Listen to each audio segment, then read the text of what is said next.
On today's episode, we're going to talk about space operas. With The Last Imperator available for pre-order, I thought we would dive into my favorites of the genre that got this whole ball rolling.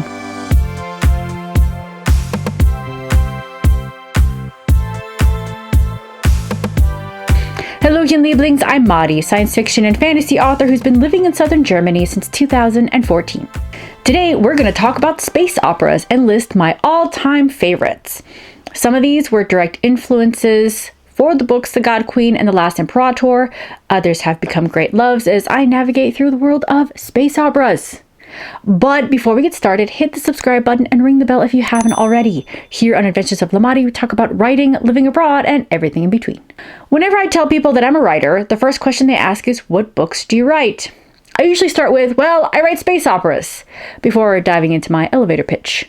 Then I receive the same response. Furrowed eyebrows, head tilted slightly to the side, followed by the occasional biting of the lip, before they dare ask, what's a space opera? At first, I found myself confused with the question, like, how can you not know what a space opera is? I mean, the concept has been around since, like, the 1930s, although at the time it was coined as a derogatory term, but details. Space operas have become more prevalent on television since the early 90s. It's all around us, and yet not everyone recognizes it for what it is. But when I tried to look up examples to give my inquirer a better idea, other than the obvious Star Wars, I began to realize that the genre of space opera is almost as all-encompassing as science fiction. What do I mean? Many are of the opinion that space opera is akin to light or soft science fiction. They believe that characters and plot take precedence over the science technobabble. I definitely fall into this category. I focus so hard on character relationships and plot that my story could easily take place anywhere. Medieval fantasy, Old West, or space. Of course, I chose space. But others choose to look at the opera side and argue that a space opera is also about scope. Go big or go home. The bigger, the better. With this logic, Frank Herbert's Dune is also counted as a space opera, yet it is a poster child for hard science fiction. I also agree with this logic. I like creating a huge world where there are many stories to tell and not necessarily from one protagonist. The God Queen is only the first book in a much bigger world, and The Last Imperator will further expand on that, as well as the next book, and so weiter und so fort. But which is true? I figured the best way for me to define space opera is to go through and list my favorites, and the ones that have helped me shape my ideas of space operas. So number 1 is my all-time favorite, The Snow Queen by Joan D. Vinge. This is a classic favorite, as I am also a sucker for retellings. This is a sci-fi version of Hans Christian Andersen's fairy tale of the same name, which takes place on a mostly oceanic planet called Tiamat. The system in which Tiamat is located, the sun orbits a black hole, which facilitates a type of interstellar wormhole travel and connects Tiamat to the rest of the civilized galaxy, known as the hegemony,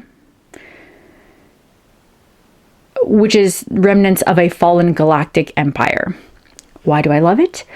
I cannot get enough of the love story between Moon and Sparks, and Arian Rhode is an amazing antagonist.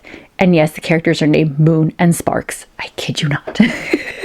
Number 2 is the Darkover Saga by Marion Zimmer Bradley. Personally, I find this world building at its best. There are 29 novels and several anthologies about the planet Darkover. Marion Zimmer Bradley and Tamara Pierce are my heroes when it comes to this epic level of world building. I know you can compare, we'll talk about Perry Rodan in a moment, but know that Perry Rodan is created by a team of writers, while Darkover or Pierce's Tortall series is one person creating a ton of books in the same world. Anyway, we'll get to that. But why do I love Darkover? Bradley showed me that you can still have swords, shields, and magic and still call it sci-fi. Number 3 is Behind the Throne by K.B. Wagers. Essentially, this is Indian culture in space. This book is the first in a trilogy of a runaway princess who worked as a gunrunner for almost 2 decades before being forced back home and become heir to an empire. Haley is one of my favorite heroines. Why do I love it? It serves as a great reminder that we don't have to use Eurocentric cultures in world building. Granted, I do use quite a bit of German and Peruvian in mine, but they may not be so obvious because I don't want to revert to stereotypes. So you have to keep an eye on that. I do have plans on using even more Peruvian background in future books. Imagine that, Peruvians in space. That's awesome. Number 4 is A Spark of White Fire by Sangu Mandana. So with Behind the Throne, this is Indian gods in space. It's no secret that I love this book. I wrote it in my blurb for the God Queen, as it is also for fans of this lovely space opera. So why do I love it? It turns out I wasn't the only one who used the idea of real-life meddling gods in an adventure across the stars. It is a beautiful fantasy set in space. Mandana could have also told the same story in a traditional Indian setting, since it is a retelling of the Mahabharata. I'm really sorry if I butchered that. But she chose to set it in space, and thus breathing a fresh new take on this story. Number 5 is Sky Without Stars by Jessica Brody and Joanne Rendell. This is a space opera retelling of Les Miserables. Yes, please. Ugh. I had only read parts of Les Mis, and I'm a huge fan of the musical, so I knew enough of the story to get a kick out of the references. It was enough without literally beating you in the face with it. So why do I love it? Retellings, obviously. These characters are so fleshed out, I could reach into the text and hug them. Number 6, Defy the Stars by Claudia Gray. Sometimes I need a good romance. I love a good hate to love romance trope if it's done well. And personally, I think Gray nails it. You have a religious warrior falling in love with a truly sentient AI, and it was not what I expected. And I'm sure it could have been a tired trope, but I loved it. And why do I love it? As a whole, the whole series is a trilogy. I love stories that have a stable couple and seeing how they work together as a team against problems. We honestly need more stories that glorify healthy relationships. Stories like Outlander or Defy the Stars that take a relationship beyond the will they or won't they phase and focus on how they can be a powerhouse team. Naomi and Abel are a great example of that. Number 7, Amid Stars and Darkness by Chani Lynn Feener. A young woman from Earth is taken for an alien princess and has to bullshit her way into not getting caught. Talk about nail-biting tension. It opens the dialogue of what happens when we discover that aliens are real and they want to live among us. It's the beginning of a trilogy that tries to answer that question in a fun, romantic way. Why do I love it? Delaney is a no-nonsense heroine who is not afraid to get in people's faces. She needs that kind of moxie to survive this new world she has been thrown into, and that sort of courage is something that really resonates hard with me. Number 8, Dune by Frank Herbert. I mean, did you think I was going to skip this one? One of the major themes the saga plays with is the creations of gods and messiahs and how far people are willing to go just to protect an idea. Why do I love it? This series is as epic as you can get, and I will admit, you have to be in the mood for this beast of a story. It is not for light readers. I read it when I was 15, and the story still echoes through my soul even after almost 2 decades. Also, Paul Atreides was also 15. When Dune takes place. So granted, yes, Paul's a boy. I'm a girl. But I still was very author insert. So if anyone is interested in the most classic of sci-fis, go read Dune. Number 9, Do Androids Dream of Electric Sheep by Philip K. Dick. Most people know this book from the movie version known as Blade Runner. Let me tell you, they are very completely different entities, and both are amazing. Do Androids Dream of Electric Sheep is a short story from which the movie is very loosely based off of. Rick Deckard is still an officer hunting androids, but he dreams of owning a real sheep one day instead of the electric one he has. I am not kidding, this isn't the story. Why do I love it? I love how humans were already settling on other planets, but it was a matter of not only having the money to do so, but also having minimal amount of radiation poisoning to even be allowed to leave Earth. Rick doesn't have either of these things and therefore is forced to stay on Earth. It's a good commentary on status symbols, along with the ability to own a real animal as opposed to an electric one.